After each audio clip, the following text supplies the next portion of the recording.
There is an enormous amount of information circulating about masturbation. It has been discussed in religious contexts, cultural conversations, locker rooms, online forums, and occasionally in hushed, uncomfortable tones between friends who are not quite sure what is actually true. And for something so universally common, the gap between what people believe about it and what medical science actually shows is genuinely remarkable. That gap has consequences, real ones. People carry guilt about something their body does naturally. People worry about health effects that do not exist. People avoid conversations with their doctors because of shame built on misinformation. People make decisions about their sexual health and their relationships based on myths that were never grounded in evidence.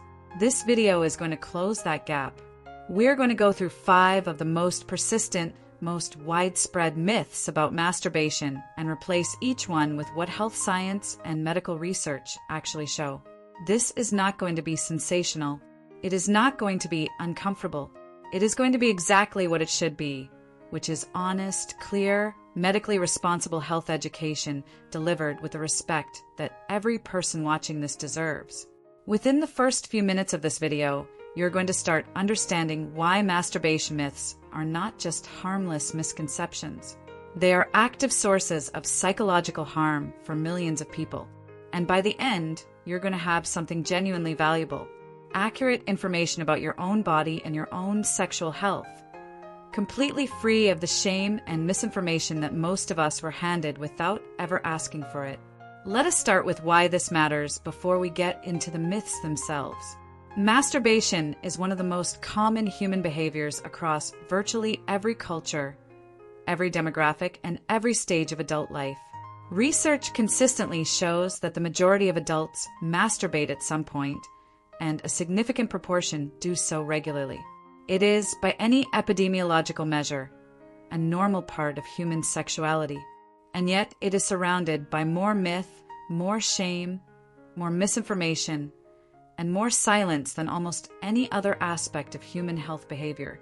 People who would comfortably discuss their diet, their exercise habits, their sleep patterns, or their medication with a doctor will go years without ever mentioning their sexual health, including concerns connected to masturbation, because the shame around the topic feels too large to navigate in a clinical setting.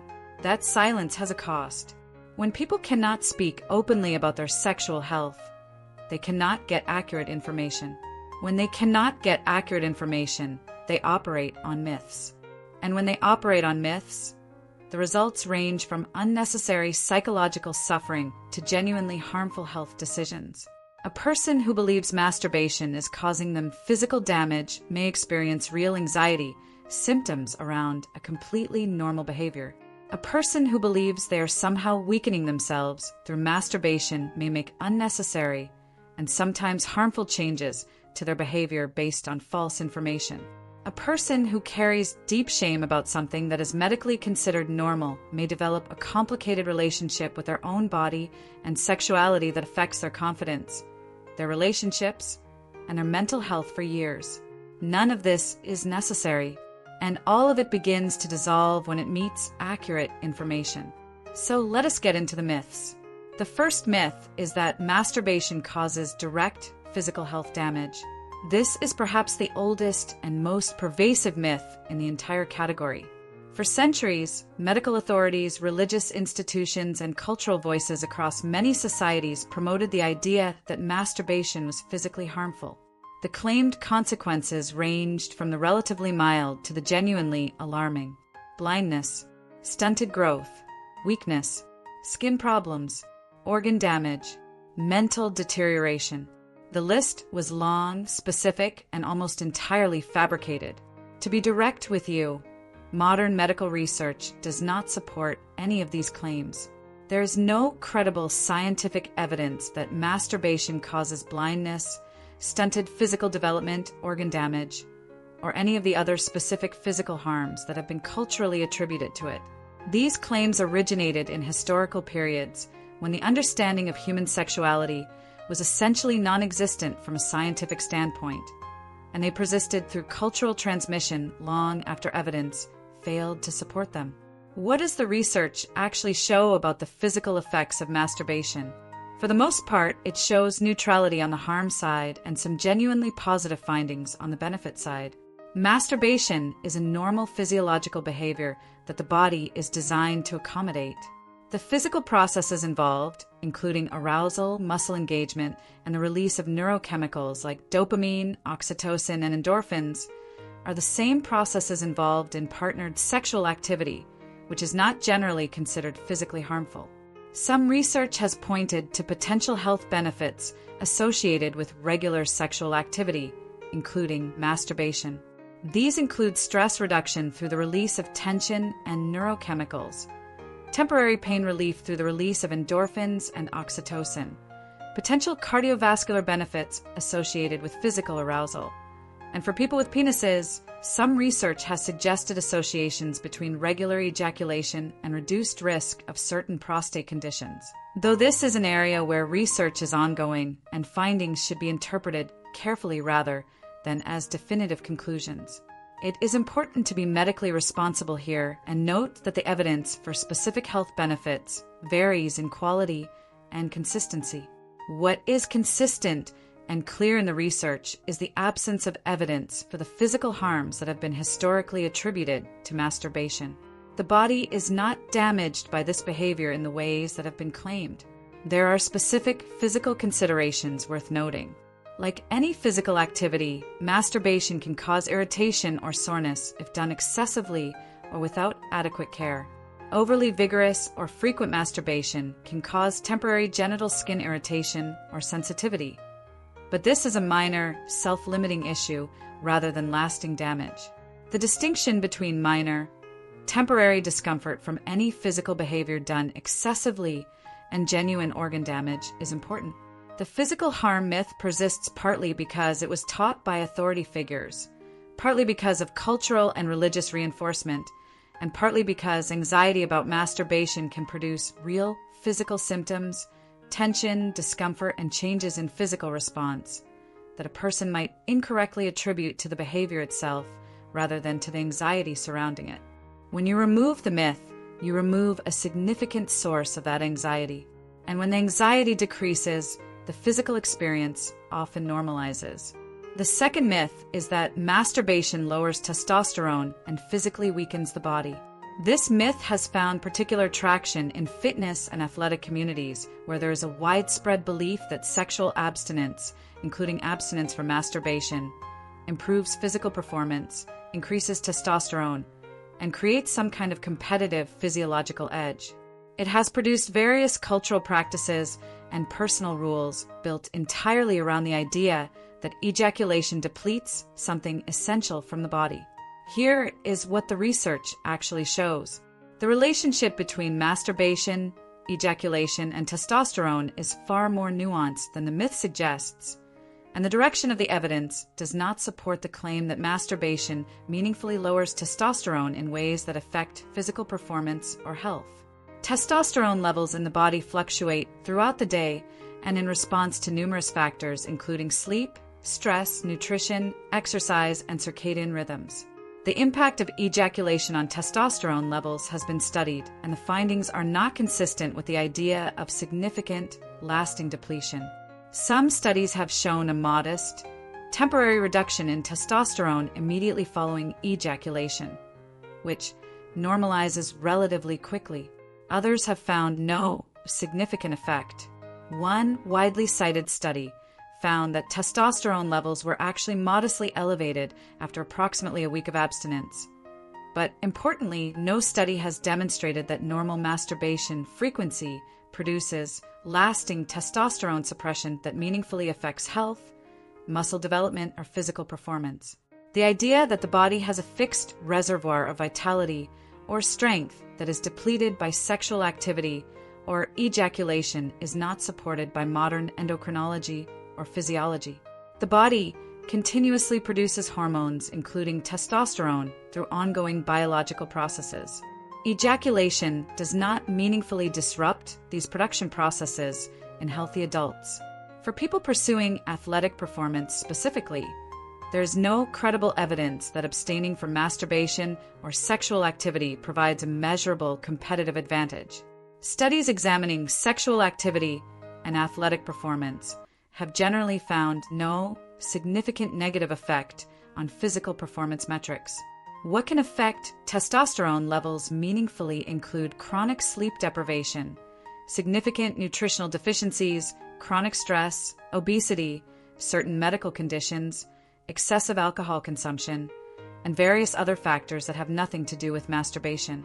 If someone is concerned about their testosterone levels, these are the variables worth examining in conversation with a doctor, not their masturbation habits. The physical weakness myth also connects to older ideas about semen, specifically carrying vital life force that is diminished through ejaculation. This concept appears across various historical and cultural frameworks. While it carries cultural significance in some traditions, it is not supported by modern biology. Semen is produced continuously by the body, and its production does not draw on finite stores of physical vitality. If this is something you have been organizing your physical or athletic life around, you deserve to know that the evidence does not support it. Now, here is something I want you to hold on to for a moment before we move forward. The fact that a myth is not medically supported does not mean it has not shaped real behavior and real psychological experience for real people. Many people have genuinely structured aspects of their lives around beliefs that turn out to be false. That is not a reason for shame. It is a reason for accurate information. If this video is updating some of what you believed, stay with it. There is more ahead that matters. The third myth is that masturbation is inherently psychologically harmful or is inherently addictive by nature. This is a genuinely important myth to address carefully because it sits at the intersection of real clinical concepts and significant misapplication of those concepts. Let us start with the addiction question, because it is the one most frequently raised and the one where public understanding diverges most from clinical reality. The concept of sex addiction and masturbation addiction has received significant attention in popular culture, in certain therapeutic communities, and in media coverage. The framing of compulsive sexual behaviors as addiction is used widely. However, it is important to understand where mainstream medical and psychological bodies actually stand on this.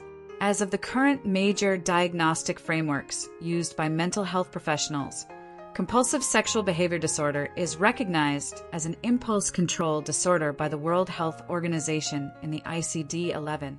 However, it is specifically not classified as an addiction in the same category as substance use disorders. The American Psychiatric Association did not include hypersexual disorder or sex addiction in the DSM-5 after reviewing the evidence and concluding it was insufficient to support that classification. This does not mean that some people do not experience distressing, difficult-to-control patterns of sexual behavior, including masturbation, that cause real problems in their lives. Some people absolutely do. When a behavior is genuinely difficult to control, is causing significant distress, is interfering with relationships, work, health, or daily functioning, and continues despite genuine efforts to change, that warrants professional support regardless of what clinical label is applied to it. But the existence of problematic patterns in some people does not mean that masturbation itself is inherently addictive or inherently psychologically harmful. The vast majority of people who masturbate do so without it becoming compulsive, without it interfering with their functioning, and without it causing the kind of distress associated with genuine behavioral problems. The important distinction is between a behavior and a problematic relationship with a behavior. Eating is not inherently harmful, but disordered eating exists and causes significant harm. The same framework applies here. The behavior itself is not inherently the problem. The problem, when it exists, lies in a specific person's specific relationship with the behavior in a specific context. One significant contributor to psychological distress around masturbation is not the behavior itself, but the intense shame and guilt that cultural, religious, and social messaging has attached to it. Research has consistently shown that the experience of guilt and shame around masturbation, particularly when those feelings are intense and persistent, is associated with negative mental health outcomes including anxiety, depression, and lower sexual satisfaction. Critically, this distress is driven primarily by the guilt and shame, not by the masturbation itself. A person who masturbates without significant guilt or shame does not show the same pattern of psychological distress as someone who masturbates and then experiences intense shame afterward. This finding is important because it tells us that the harm being measured is largely the product of the stigma, not of the behavior. This is not to dismiss the experiences of people who hold sincere religious or personal beliefs that masturbation is morally wrong for them. Those beliefs are real, and they are not for this video to override. But from a purely medical and psychological standpoint, the evidence does not support the claim that masturbation is inherently psychologically harmful to the people who practice it without intense associated shame. For people who experience genuine distress, loss of control, or functional impairment related to sexual behaviors, professional support through a qualified therapist who specializes in sexual health is genuinely valuable and genuinely effective. That support exists and it works. The fourth myth is that masturbation ruins sexual relationships and sexual function with partners. This myth presents masturbation as being in direct competition with partnered sexuality, as if the two exist on a zero-sum spectrum where more of one necessarily means less of the other. The concern usually takes one of a few forms: that masturbation reduces desire for partnered sex, that it creates unrealistic expectations that make partnered sex less satisfying, that it causes physical changes that affect sexual function with a partner, or that it indicates dissatisfaction with a relationship or partner. Let us look at each of these carefully. The idea that masturbation reduces desire for partnered sex is not well supported by research. Sexual desire is not a fixed tank that empties with use and must be rationed. Human sexual desire is influenced by hormones, emotional connection, novelty, stress, physical health, relationship quality, and many other factors. For most people, masturbation and partnered sexual desire coexist without one meaningfully depleting the other. Research has actually found that people who report higher general levels of sexual activity, which can include both masturbation and partnered sex, tend to report higher rather than lower levels of sexual desire. This is sometimes described as the idea that sexual activity begets sexual desire rather than consuming it. While individual variation exists, and this is not universal, the relationship between masturbation and partner desire is not the simple subtraction that the myth implies. The concern about unrealistic expectations is worth addressing thoughtfully. There is a related and more valid conversation about the effects of pornography consumption on sexual expectations and satisfaction, which is a distinct topic from masturbation itself. Masturbation without pornography does not inherently create unrealistic expectations about partnered sex. And even when pornography is involved, the relationship between consumption and sexual expectations is complex, variable, and depends heavily on the individual, the content, and the patterns of use. The concern about physical changes affecting sexual function with a partner is worth addressing for both people with penises and people with vulvas. For people with penises, there is a phenomenon sometimes called death grip syndrome in informal discussions, which refers to masturbation techniques involving very firm grip pressure that can make it more difficult to reach orgasm with the lighter pressure typically involved in partnered intercourse.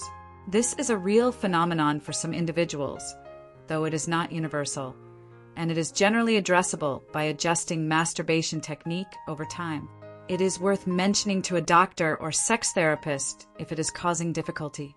For people with vulvas, concerns about masturbation affecting partnered sexual function are generally not well supported by evidence.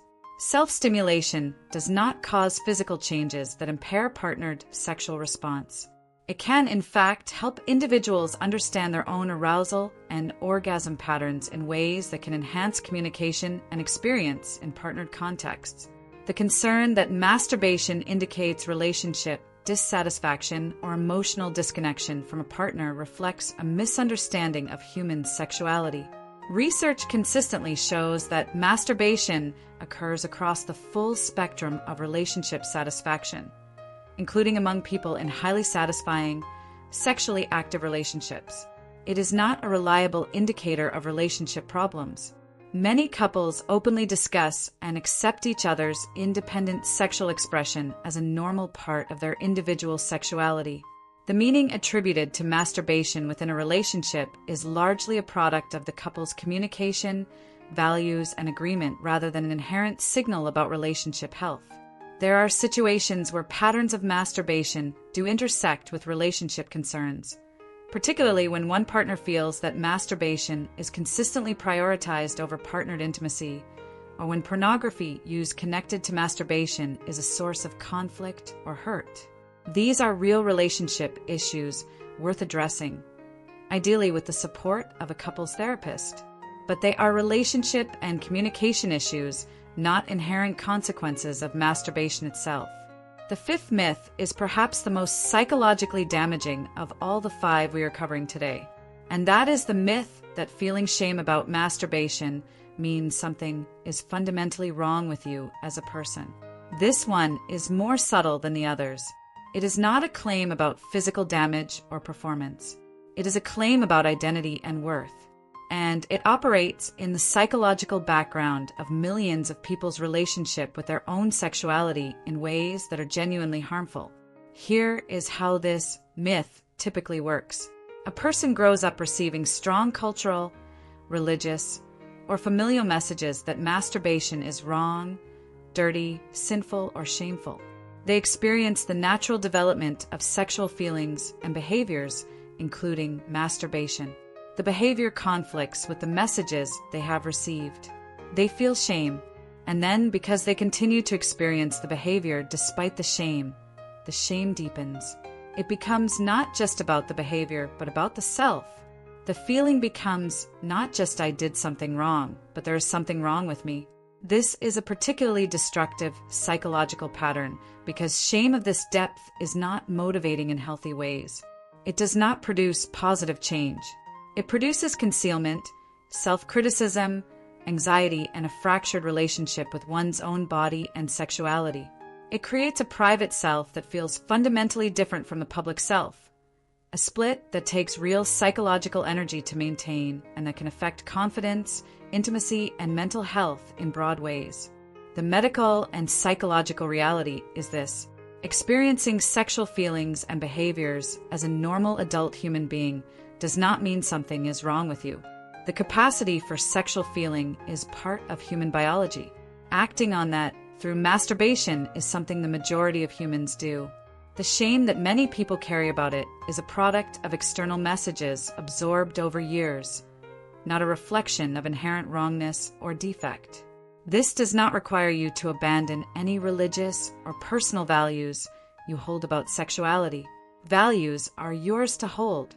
But it is important to distinguish between having values about sexual behavior and carrying deep shame that tells you something is fundamentally wrong with who you are as a person. The former is a choice about values. The latter is a psychological wound that deserves healing, not perpetuation. If you have carried significant shame around masturbation or sexuality more broadly for a long time, therapy with a provider who specializes in sexual health or shame-based issues can be genuinely transformative. The work of people like Brené Brown on shame resilience is also widely accessible and deeply valuable for understanding how shame operates and how to begin releasing it. You are not broken. Your sexuality is not evidence of brokenness. The shame was never an accurate reflection of your worth. It was a message you received, and messages can be examined, questioned, and, when they are not serving your well-being, released. Now, let us spend a moment on something important. When does masturbation actually become a genuine health concern? Because this video should be honest in both directions. There are real situations where masturbation patterns warrant attention and possibly professional support. When masturbation is compulsive, meaning it happens in ways that feel genuinely out of control despite sincere efforts to change the pattern, that warrants a conversation with a mental health professional. When masturbation is consistently interfering with daily functioning, work, relationships, or responsibilities, that is worth examining seriously. When it is accompanied by pornography use that is escalating in ways that feel concerning or that is affecting how a person relates to real people in their life, that deserves professional attention. When physical symptoms including pain, irritation, or changes in sexual function develop and persist, those are worth raising with a doctor. None of these situations are occasions for shame. They are occasions for appropriate, compassionate, professional care. The existence of situations where professional support is warranted does not contradict anything said in this video. It simply acknowledges that any behavior can exist on a spectrum, and the appropriate response to patterns that cause genuine distress or impairment is skilled support, not condemnation. Let us close with what I want you to actually take away from this video. Your sexual health is a real and legitimate part of your overall health. It deserves accurate information. It deserves the same quality of medical and psychological care that any other aspect of your health deserves. And it deserves to be approached from a foundation of fact rather than myth, of self-compassion rather than shame. The 5 myths we covered today have caused real harm to real people for a very long time. The physical damage myth created unnecessary fear. The testosterone and weakness myth created unnecessary restrictions. The psychological harm and addiction myth conflated a normal behavior with pathology for the majority of people. The relationship harm myth created unnecessary guilt and conflict. And the shame as identity myth turned normal human experience into evidence of personal defect. None of these myths hold up to medical and scientific scrutiny, and none of them deserve the psychological real estate they have occupied in so many people's inner lives.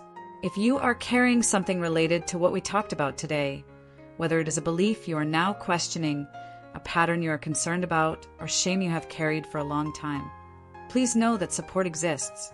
Your doctor can be a starting point.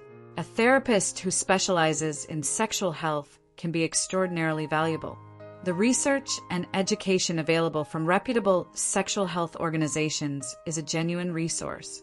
You do not have to carry myths. You do not have to carry shame that was never yours to carry in the first place. Accurate information is available. Compassionate care is available.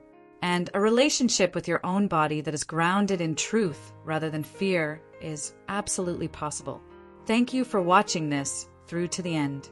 If this gave you something valuable, something that shifted a belief or softened a burden you have been carrying, please share it. Someone in your life may need this exact information and may not know how to find it.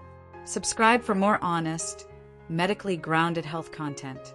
And drop a comment below telling me which myth resonated most with you, because this conversation deserves to happen openly and your voice in it matters.